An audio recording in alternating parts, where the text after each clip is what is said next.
Je vous propose aujourd'hui l'emblématique tarte au citron meringuée. Pour la recette, la tarte au citron est composée de plusieurs réalisations, dont la pâte sucrée, le fonçage du cercle à tarte, la crème citron et la meringue italienne. Vous pouvez retrouver la liste complète des ingrédients en barre d'infos, mais également je vous mets en lien les vidéos spécifiques que j'ai faites pour chacune de ces fabrications. N'hésitez pas à les visionner pour avoir des conseils et des informations complémentaires.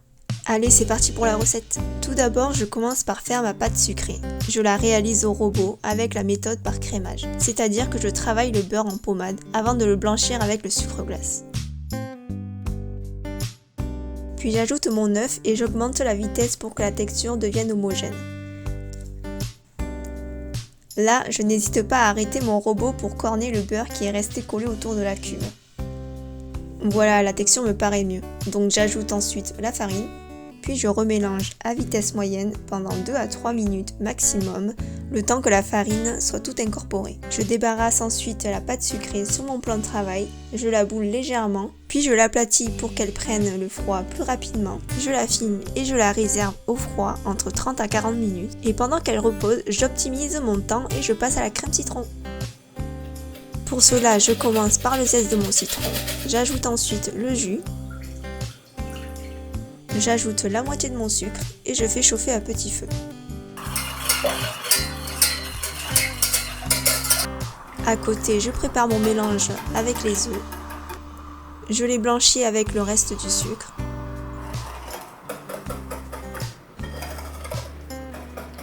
Puis je rajoute la fécule de maïs et je fouette. D'habitude, je mélange d'abord le sucre et la fécule avant de les ajouter aux œufs pour éviter justement les grumeaux. Ensuite, lorsque le jus de citron arrive à ébullition, je le verse en filet sur le mélange des œufs en fouettant la préparation. Je n'arrête surtout pas de remuer, sinon les œufs vont cuire. Puis de la même façon, je reverse tout dans la casserole et je cuis jusqu'à l'épaississement de la crème tout en continuant de fouetter.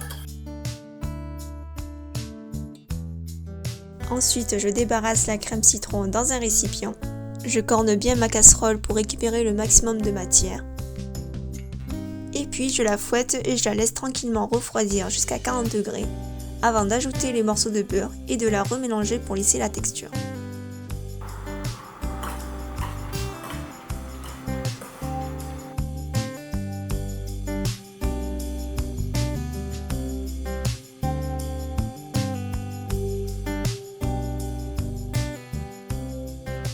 Je la verse dans un plat, je filme au contact et je la stocke au frais. Puis je passe à mon fonçage de tarte, ma pâte sucrée a dû bien refroidir depuis. Pour foncer ma tarte, je prends un morceau de pâte que je viens malaxer pour la rendre plus souple. Je l'étale en la tournant d'un quart de tour après chaque passage de rouleau afin de garder une forme ronde.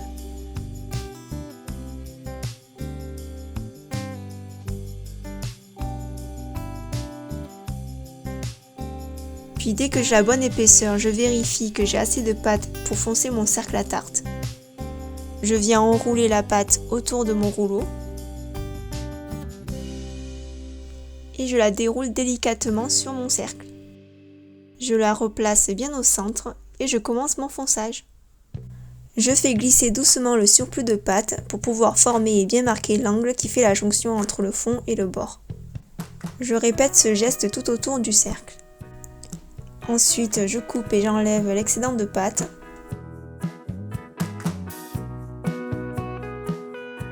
Puis je relève légèrement mes bords.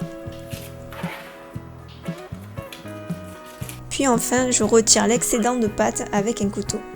Puis je la pique et je la stocke au congèle 30 minutes avant de l'enfourner à 180 degrés.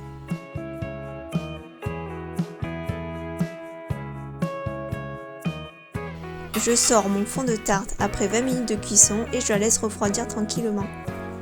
Pendant ce temps, je prends la crème citron et je la détends. Ensuite, je garnis mon fond de tarte et je lisse la crème avec une spatule. J'essuie le tout pour avoir des bords bien propres et je la réserve au frais avant d'attaquer la meringue. Dans une petite casserole, je prépare mon sirop en mélangeant le sucre et l'eau. Je verse mes blancs dans la cuve de mon batteur. Ensuite, je porte à ébullition mon sucre et je commence à battre les blancs en neige dès que la température est à 110 degrés. Lorsque le sucre arrive entre 118 et 121 degrés, je verse le sucre en filets sur les blancs que je fouette vigoureusement. Là, je le fais à la main car c'est une petite quantité, mais je vous conseille de tout faire au batteur si vous n'êtes pas à l'aise et que vous n'avez pas l'habitude de faire des meringues. Je fais tourner ensuite la meringue à la vitesse maximum jusqu'à ce qu'elle refroidisse. Voilà à quoi doit ressembler une meringue prête à l'emploi. Elle a une texture ferme qui reste bien accrochée à la maryse. Allez, c'est parti pour la finition de la tarte au citron meringuée. J'ai pris une douille cannelée pour faire des petites pointes.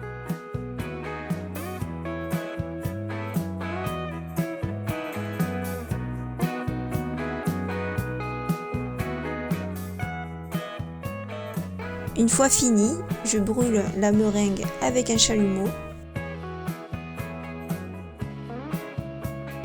Je mets un peu de zeste de citron.